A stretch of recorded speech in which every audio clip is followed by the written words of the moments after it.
Sir మొన్న 4 తారీఖు 'Pushpa 2' release సందర్భంగా ఒక విషాద ఘటన జరిగింది. అది అందరికీ తెలిసిందే. సో, దాని సందర్భంగా 'సంధ్య థియేటర్‌ని' మూసేస్తున్నారు అనేది అంటే పోలీసులు నోటీస్ ఇచ్చారు అనేది న్యూస్ వస్తుంది సార్.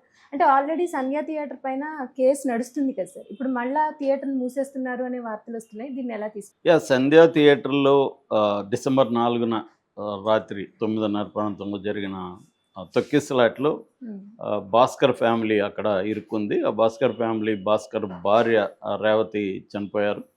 వాళ్ళ బాబు శ్రీతేజ్ స్టిల్ హాస్పిటల్‌లో సీరియస్ అవును సార్. కండిషన్‌తో ఉన్నాడు. హ్మ్. సో, ఈ కేసులో అల్లు అర్జున్‌ని 13వ తేదీ అరెస్ట్ చేశారు.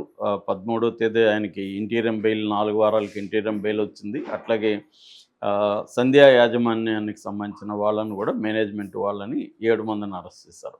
ఎందుకంటే ఈ కేసులో అక్యూజ్డ్ నంబర్ 11గా అల్లు అర్జున్ ఉన్నాడు. మిగతా 10 మెంబర్స్ అక్కడున్న థియేటర్ యాజమాన్యం హ్మ్. మేనేజ్మెంట్‌కి సంబంధించిన వాళ్ళు. అట్లాగే అల్లు అర్జున్ సెక్యూరిటీ టీమ్‌లో కూడా ఉన్నారని చెప్తున్నారు. ఏదేమైనా అల్లు అర్జున్‌కి బెయిల్ వచ్చింది. కాకపోతే ఆ రోజు ఆయన్ని వదలకుండా ఒక నైట్ జైల్‌లో పెట్టారు. ఎర్లీ మార్నింగ్ 6:30 లోపల ఆయన బయటకు వదిలారు. అయితే ఈ కేసు ని పోలీసులు సీరియస్‌గా తీసుకున్నట్టుగా ఉంది. ఎందుకంటే ఈ కేసులో పోలీసుల మీద, రాష్ట్ర ప్రభుత్వం మీద దేశవ్యాప్తంగా సీరియస్‌గా విమర్శలొచ్చాయి. హ్మ్. ఎందుకంటే 'పుష్ప 2' వల్ల అల్లు అర్జున్ దేశవ్యాప్తంగా పాపులర్ అయ్యాడు కాబట్టి దేశవ్యాప్తంగా మీడియా దీన్ని సీరియస్‌గా తీసుకుంది. అవును సార్. నేనైతే ఎప్పుడూ చూడలేదు. ఒక సౌత్ ఇండియన్ యాక్టర్ మీద ఇంత చర్చ పెట్టడాన్ని నేషనల్ మీడియా ఎప్పుడు చూడలేదు. హ్మ్. ఫస్ట్ టైమ్ ఇది. హ్మ్. సో, అంటే ఒకటొచ్చి బీజేపీ చేతిలో national media, major media houses అంతా బీజేపీ కంట్రోల్‌లో ఉంటాయి. హ్మ్. రిలయన్సు, అదానీ వీళ్ళ కంట్రోల్‌లో ఎక్కువుంటాయనమాట. అందుకని దీన్నేం చేశారంటే, రేవంత్ రెడ్డి వర్సెస్ అల్లు అర్జున్ కాకుండా, కాంగ్రెస్ వర్సెస్ అల్లు అర్జున్ లాగా మార్చేశారు. హ్మ్. అంటే Congress versus cinema industry. Cinema ఇండస్ట్రీని కాంగ్రెస్ పార్టీ ఎట్లా అణిచివేస్తుంది? హ్మ్. కక్షగట్టి ఎలా చేస్తుంది? ఒక నేషనల్ అవార్డీ అయిన అల్లు అర్జున్‌ని కావాలనే కక్షగట్టి చేస్తుంది అని చెప్పి వాళ్ళు సుప్రీంకోర్టు అడ్వకేట్స్‌ని పిలిపించి చర్చలు పెట్టి ఆ స్థాయిలో చేశారక్కడ. హ్మ్. సో, మేజర్‌గా సుప్రీంకోర్టు అడ్వకేట్లు గాని, అందరూ గాని ఆర్గ్యూ చేసిందేమంటే అల్లు అర్జున్‌కి అసలు ఈ కేసుతో సంబంధం లేదు. అల్లు అర్జున్ కేసు పెట్టడం అసలు ఏ రకంగా కోర్టులో కూడా నిలవదు అని చెప్పి ఆల్రెడీ సిమిలర్ కేస్ అయిన 'షారుఖ్ ఖాన్' 2017లో వడోదర రైల్వే స్టేషన్ గుజరాత్‌లో ఆయన వెళ్తున్నప్పుడు టీ షర్ట్‌లు ఆయన అభిమానులకు విసిరేసాడు. అవి పట్టుకునే క్రమంలో ఒక వ్యక్తి చనిపోయినప్పుడు ఆయన హ్మ్. మీద కూడా కేసులు పెడితే సుప్రీంకోర్టు ఆయన మీద కేసు అసలు చెల్లదని చెప్పింది. క్రౌడ్ కంట్రోల్‌కి హీరోకి సంబంధం లేదు. అతను ఒక పాపులర్ వ్యక్తి అక్కడికి వస్తున్నప్పుడు క్రౌడ్ కంట్రోల్ బాధ్యత పోలీసులు తప్ప హ్మ్. ఆ వ్యక్తిది కాదు. అట్లా అనుకున్నప్పుడు రాజకీయ నాయకులు వెళ్ళినప్పుడు చాలామంది చనిపోతున్నారు. ఆంధ్రప్రదేశ్‌లో చాలా సార్లు జరిగాయి. ఇక్కడ రేవంత్ రెడ్డి మిగతా వాళ్ళు వెళ్ళినప్పుడు కూడా జరిగాయని ప్రతిపక్షాలు విమర్శిస్తున్నారు. సో, పొలిటికల్ లీడర్స్ వెళ్ళినప్పుడు జరుగుతాయి. సినిమా వాళ్ళు వెళ్ళినప్పుడు జరుగుతాయి. ఆహ్, ముఖ్యంగా భక్తికి సంబంధించి హ్మ్. గుళ్ళల్లో, గోపురాల్లో ఎన్ని సార్లు చూసాం. అవును సార్. రామ్ గోపాల్ వర్మ అదే ప్రశ్న, "మరే దేవుడిని అరెస్ట్ చేస్తారా మీరు? హ్మ్. హ్మ్. ఎవరిని అరెస్ట్ చేయాలి అట్టేటప్పుడు?" ఒక దేవుడికి సంబంధించిన ఏదో జరుగుతున్నప్పుడు చనిపోతారు. మొన్న హత్రాస్‌లో భోలేబాబు చనిపోయినప్పుడు 120 మంది చనిపోయారు. హ్మ్. సో, ఇలాంటి ప్రశ్నలు లేవనెత్తారు. అయితే పోలీసులు సీరియస్‌గా తీసుకొని ఇప్పుడు కొన్ని పరిణామాలు మనం చూస్తున్నాం. ఒకటి, పోలీసులు అల్లు అర్జున్‌ని రావద్దని మేము క్లియర్‌గా యాజమాన్యానికి లెటర్ రాసామని చెప్పి ఒక లెటర్‌ని మరి పోలీసులే రిలీజ్ చేశారా? లేకపోతే కాంగ్రెస్ వోళ్ళే క్రియేట్ చేసి దీన్ని హ్మ్. పెట్టారా తెలీదు. ఎందుకంటే ఇదే నిజంగా లెటరు వాస్తవమైతే కోర్ట్ అడిగింది. కోర్ట్‌లో కూడా పీపీ ఇదే చెప్పారు. హ్మ్. అల్లు అర్జున్ మేము రావద్దంటే కూడా వచ్చాడు. కాబట్టి అల్లు అర్జున్ మీద క్రిమినల్ చర్యలు తీసుకోవాలని పబ్లిక్ ప్రాసిక్యూటర్ వెంకటేశ్వర్లు చెప్పారు. దానికి కోర్టు జడ్జి గౌరవ న్యాయమూర్తి గారు జువాడి శ్రీదేవి గారు అడిగారు. మీ దగ్గర ప్రూఫ్ ఉందా? ఆ! అల్లు అర్జున్ రావద్దని చెప్పినారంటే ప్రూఫ్ ఉంది. అని అడిగితే ప్రూఫ్ ఏమి సబ్మిట్ చేయలేదు. మరి ప్రూఫ్ అప్పుడే ఈ లెటర్ ఉంటే ప్రూఫ్ సబ్మిట్ చేసేవాళ్ళు గదా! అవును సార్. సబ్మిట్ చేసుంటే అల్లు అర్జున్‌కి కష్టమయ్యేది గదా! హ్మ్. మరెందుకు అప్పుడు సబ్మిట్ చేయలేదు? ఇప్పుడెందుకు ఇది సోషల్ మీడియాలో వైరల్ అవుతుందనేది ఒక ప్రశ్న. రెండవది, థియేటర్‌కి ఇప్పుడు నోటీసులిచ్చారు. సంధ్య థియేటర్‌కి. యాక్చువల్‌గా సంధ్య థియేటర్ తప్పు లేదనేది గూడా కోర్ట్‌లో వాదనలు జరిగాయి. సంధ్య థియేటరు మేము ఆల్రెడీ పర్మిషన్ తీసుకున్నాము. ఏసీపీకి మేము లెటర్ పెట్టాము. ఏసీపీ గూడా అక్నాలెడ్జ్ చేసిన కాపీ అని జెప్పి కోర్ట్‌కి సబ్మిట్ చేశారది. హ్మ్.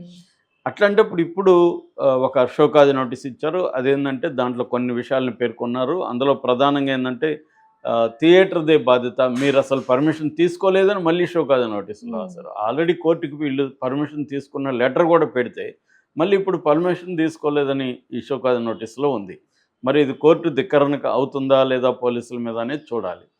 ఒకటి. రెండవది, సెక్యూరిటీ మెజర్స్ ఏవీ లేవు థియేటర్లో. అంటే ఎంట్రీ గేటు, ఎగ్జిట్ గేటు ఒకే దగ్గర ఉన్నాయి. విడివిడిగా ఎంట్రీ ఎగ్జిట్ ఉండాలి. క్లియర్గా బోర్డులు ఏది ఎంట్రీ ఏది ఎగ్జిట్ అని పెట్టాలి, అవన్నీ లేవు. అట్లాగే అల్లు అర్జున్ వచ్చినప్పుడు క్రౌడ్ కంట్రోల్ అనేది మీ బాధ్యతగా అన్నట్టు వదిలేశారు. అంటే టికెట్లు ఉన్న వాళ్ళని లోపలికి అలో చేయకుండా అల్లు అర్జున్ సెక్యూరిటీని మీరు అలో చేశారు. అట్లాగే అమ్మాయిలు కూడా మీరు అలో చేశారు. టికెట్లని ఉన్నాయా లేదా టెస్ట్ చేసే ఒక మెకానిజం మీ దగ్గర అసలు లేదు. అట్లాగే పర్మిషన్ లేకుండా పెద్ద పెద్ద కటౌట్లు పెట్టి జనాల్ని అట్రాక్ట్ చేస్తారు. సో అది కూడా రాంగ్, మీకు పర్మిషన్ లేదు అది. రెండోది ఏంటంటే ఇటు అటు హోటల్స్ ఉన్నాయి కాబట్టి ఆ ఏరియాలో క్రౌడ్ ఎక్కువ ఉంటుంది. అది మేము వద్దని చెప్తే కూడా మీరు వినకుండా చేశారు. ఇవన్నీ దాంట్లో ఉన్నాయి. అందుకని మీ లైసెన్స్ ఎందుకు రద్దు చేయకూడదు, 10 రోజుల లోపల కరెక్ట్ సమాధానం ఇవ్వండి, లేకపోతే మీ లైసెన్స్ రద్దు చేస్తామని అది చెప్పారు. ఇక్కడ మిగతా విషయాలన్నింటిలో కూడా పోలీసులు కరెక్ట్గానే అడిగారు. ఎందుకంటే థియేటర్ యాజమాన్యం వైఫల్యం కూడా క్లియర్గా కనబడుతుంది. సో ఒక హీరో వస్తున్నప్పుడు పోలీసులు సరైన సంఖ్యలో లేనప్పుడు వాళ్ళు హీరోకి చెప్పాలి మీరు రావద్దని. అట్లాగే మీరు ఒకరు రండి లేదా 2-3 రండి కానీ ఇంతమందిని అలో చేయమని చెప్పాలి. ఎందుకంటే ఒక 30 మంది వరకు బౌన్సర్లే వచ్చారని ఒక వార్త వైరల్ అయింది. సో వీళ్ళందరూ ఒక్కసారిగా వచ్చేసరికి థియేటర్లో ఆల్రెడీ థియేటర్ ఫుల్ అయింది. కాబట్టి ఇవన్నీ థియేటర్ వైఫల్యం కూడా కనిపిస్తుంది. వీళ్ళు చెప్పినట్టుగా అక్కడ ఎగ్జిట్ ఎంట్రీ సపరేట్గా ఉండడం ఇవన్నీ లేవు. నిజానికి ఇది 90% థియేటర్లలో ఇదే ప్రాబ్లం ఇక్కడ జరిగింది కాబట్టి ఇప్పుడు పోలీసులు చర్య తీసుకోవాలి. ఇక్కడ పోలీసుల వైఫల్యం కూడా ఉంది. పోలీసులు ఇప్పుడు షోకాజ్ నోటీసులు ఇవ్వడం ఏంటి, గతంలో ఎందుకు ఆ థియేటర్ మీద చర్యలు తీసుకోలేదు? ఎందుకంటే అక్కడ 2 థియేటర్లు ఉంటాయి, సంధ్య 70mm, సంధ్య 35mm. 2 థియేటర్లో కలిపి దాదాపు 2520 సీట్లు ఉంటాయి. సో అంటే 2520 మంది ఫుల్ అయితే ఉంటారు. అంత పెద్ద సంఖ్యలో ఉన్నప్పుడు ఎన్నో జాగ్రత్తలు తీసుకోవాలి. కానీ ఎక్కడా కానీ మాల్స్ కూడా మనం చూస్తుంటాం. ఒక్కోసారి మాల్స్కి వెళ్ళినప్పుడు కూడా ఇదే డౌట్ వస్తుంది అందరికీ, ఇక్కడ ఏదైనా ప్రమాదం జరిగితే ఏంటి పరిస్థితి, ఎంత ఘోరంగా ఉంది. అట్లా సేఫ్టీ మెజర్స్ అనేవి మాల్స్లో కానీ థియేటర్స్లో కానీ లేవు అసలు. ఆ విషయంలో కూడా ప్రభుత్వ వైఫల్యం కనిపిస్తుంది. మరి అట్లాంటి వాళ్ళకి లైసెన్సులు ఎందుకు కంటిన్యూ చేస్తున్నారు? ఇప్పుడు పోలీసులు నోటీస్ ఇచ్చారు, సరే వాళ్ళు ఇచ్చిన దాంట్లో తప్పేం లేదు, ఇవ్వడం కరెక్టే. కానీ గతంలో ఎందుకు ఇవ్వలేదు, జరిగినాక ఇస్తున్నారంటే పోలీసుల వైపు నుంచి కావచ్చు, ప్రభుత్వం వైపు నుంచి కావచ్చు ఈ ప్రాబ్లము కనిపిస్తుంది. సో ఇప్పుడు థియేటర్ని మేము లైసెన్స్ రద్దు చేస్తే థియేటర్ మూతపడుతుంది. ఎందుకంటే దీనికి ఒక సంధ్య థియేటర్కి ఒక పెద్ద చరిత్ర ఉంది. ఆర్టీసీలో ఏ పెద్ద హీరో సినిమా అయినా సంధ్య థియేటర్ అనేది చాలా ఇంపార్టెంట్. ఆర్టీసీ క్రాస్ రోడ్స్లో అంటే ప్రతి సిటీల్లో కూడా ఇలాంటి సెంటర్స్ ఉంటాయి. బెంగళూరులో కూడా అలాంటి సెంటర్ ఉందన్నమాట, మిస్టిక్ దగ్గర. అట్లాగా ఇక్కడ ఆర్టీసీ క్రాస్ రోడ్స్, అక్కడ చిన్న సినిమాలకు కూడా ఒకే ఒక థియేటర్కి రెంట్ ఇస్తారంటే సంధ్య థియేటర్కే ఇస్తారు, ఇచ్చి అక్కడ రిలీజ్ చేస్తారనమాట. సో అటువంటి పేరున్న సంధ్య థియేటరు ఈ వివాదంలో ఇరుక్కోవడం ఖచ్చితంగా బాధాకరమే. కానీ గవర్నమెంట్ తప్పు అయితే ఇక్కడ అడగడం తప్పు కాదు, ఖచ్చితంగా థియేటర్ యాజమాన్యం బాధ్యత కూడా కనబడుతుంది. సో దాని మీద ఇప్పుడు వాళ్ళు చర్య తీసుకునే అవకాశం అయితే ఉంది. కానీ వీళ్ళు థియేటర్ యాజమాన్యం కూడా కోర్టుకు వెళ్ళే అవకాశం ఉంది. ఎందుకంటే మేము పర్మిషన్ తీసుకోలేదని మళ్ళీ చెప్తున్నారు. ఆల్రెడీ మేము కోర్టుకి పర్మిషన్ తీసుకున్న లెటరు, సెక్యూరిటీ అడిగిన లెటర్ కూడా ఉంది కదా అనేది చెప్పొచ్చు. కానీ పోలీసులు తమ మీద థియేటర్ యాజమాన్యం ఆరోపిస్తుంది కోర్టులో కూడా అని చెప్పి పోలీసులు ఇబ్బంది పెట్టడానికి చేస్తున్నారు థియేటర్ని. ఇన్ని రోజులు లేనిది ఇప్పుడు ఎందుకు చేస్తున్నారు అన్న విమర్శ కూడా వస్తుంది. ఎప్పుడైనా సంఘటన జరిగినాక చర్య తీసుకోకపోతే పోలీసుల తప్పు. కాబట్టి సంధ్య థియేటర్ మీద ఈ సెక్యూరిటీ బ్రీచ్ కావచ్చు, సెక్యూరిటీ మెజర్స్ కావచ్చు ప్రాపర్గా తీసుకోలేదు అని చర్య తీసుకోవడం తప్పు కాదు. ఇప్పటికైనా మించిపోయింది లేదు. ఇదే కాంటెక్స్లో మొత్తం థియేటర్లని రివ్యూ చేయాలి, సెక్యూరిటీ ఎలా ఉంది, అక్కడ ఏదైనా